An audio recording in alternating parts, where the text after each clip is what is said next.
Ah, une défaite en sport, ça laisse toujours un goût amer, hein, surtout quand on touche le titre du bout des doigts. Mais bon, parfois il faut juste prendre un peu de recul pour voir la grande image. Et c'est exactement ce qu'on va faire ensemble aujourd'hui. On va recadrer cette défaite pour voir qu'en fait, l'histoire est bien plus grande et bien plus positive. Ok, avant toute chose, il faut être honnête. La douleur est là. Cette citation le dit très bien, le chagrin est bien réel. Perdre cette finale de la CAN, à la maison, contre le Sénégal, et de cette façon, c'est dur. C'est une amertume profonde, et c'est tout à fait normal de la ressentir. Personne ne peut le nier. Et puis il y a ce chiffre, 50. Ça rend la pilule encore plus amère. 50 ans. C'est énorme. C'est le temps qu'on a attendu, depuis 1976, pour avoir une nouvelle chance de gagner ce titre. Alors forcément, après une attente aussi longue, la déception est décuplée pour des millions de fans. Bon, maintenant pour vraiment comprendre ce qui s'est joué, il faut qu'on revienne sur le scénario complètement dingue de ces dernières minutes. C'est là, précisément à ce moment-là, que tout a explosé. La confusion, la frustration, tout le monde se demandait « mais que s'est-il vraiment passé avec cette histoire de retrait de l'équipe ?» Parce que sur le moment, franchement, c'était le flou total. Alors, mettons les choses au clair une bonne fois pour toutes. Non, contrairement à ce que certains ont pu penser, ce n'est pas le Maroc qui a menacé de quitter le terrain. La réalité, c'est que c'est l'équipe sénégalaise qui est sortie temporairement. Pourquoi ? Pour protester contre l'arbitre qui venait de siffler un pénalty hyper important pour le Maroc. Et cette interruption, elle a créé un temps mort qui a paru une éternité et une pression psychologique juste monstrueuse. Et toute cette pression, elle retombe sur les épaules d'un seul homme, celui qui était au cœur de ce moment crucial, Brahim Diaz. Imaginez la scène, on est à la 90e minute plus 14, 90 plus 14. Après cette interruption interminable avec toute cette tension qui est montée, le sort du match, il est là, entre ses pieds. L'ambiance dans le stade, absolument électrique. Et cette phrase, elle est vraiment intéressante. C'est une manière presque philosophique de voir les choses. En gros, certains se sont dit, finalement, heureusement qu'il l'a raté. Pourquoi ? Parce que s'il avait marqué, on aurait créé un match arrangé et ça aurait tout gâché.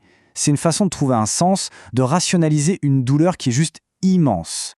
C'est super important de comprendre ça. Ce pénalty raté, ce n'est pas un échec personnel, ce n'est pas un manque de talent, non. C'est juste le football dans ce qu'il a de plus cruel. Un mélange de destin, d'une pression psychologique inhumaine et de ces petits moments qui font basculer un match et sur lesquels on n'a absolument aucun contrôle. Et d'ailleurs, ce serait une injustice totale de résumer son tournoi à ce seul tir. Faut pas oublier, Brahim Diaz était la star de la compétition. Il a planté 5 buts. Et surtout, il a fait le choix du cœur en choisissant le Maroc. Et il s'est battu comme un lion pour ce maillot. Sa contribution, elle est tellement, mais tellement plus grande qu'un simple penalty. Allez, maintenant on prend de la hauteur, on zoome en arrière, parce que c'est là que tout prend son sens. Il est temps de mettre de côté la déception de ce match pour regarder la vue d'ensemble. Et quelle vue, une véritable ère dorée, inoubliable. Et la question, elle est là, au fond.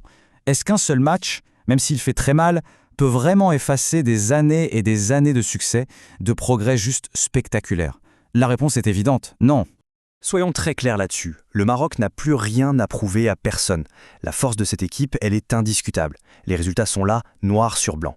Cette défaite en finale, c'est juste l'exception qui confirme la règle. Et pour s'en convaincre, il suffit de regarder le palmarès récent. C'est simple, c'est impressionnant. 4e au Mondial du Qatar, un exploit historique.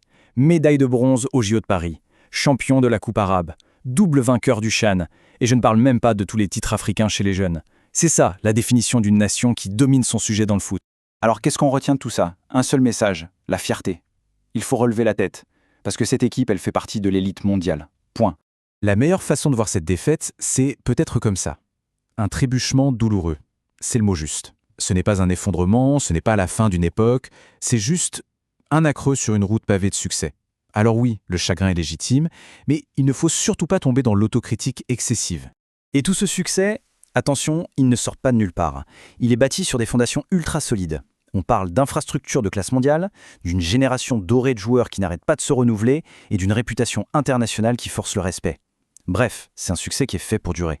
Au final, tout se résume peut-être à cette phrase, toute simple mais tellement puissante. C'est un appel à la fierté, un rappel du statut qu'on a gagné sur la scène mondiale. Lève la tête, tu es marocain. Tout est dit. Parce qu'au fond, c'est exactement ça. Perdre une bataille, même une grosse bataille comme celle-ci, ça ne veut pas dire qu'on a perdu la guerre. Et la trajectoire du foot marocain ces dernières années, ça, c'est une immense victoire, il n'y a pas de doute là-dessus. Alors, pour finir, on va se tourner vers l'avenir. Avec des fondations pareilles, la question n'est plus de savoir si le succès va continuer. Non, la vraie question, c'est quel sera le prochain exploit ? Parce que l'avenir, il s'annonce vraiment radieux.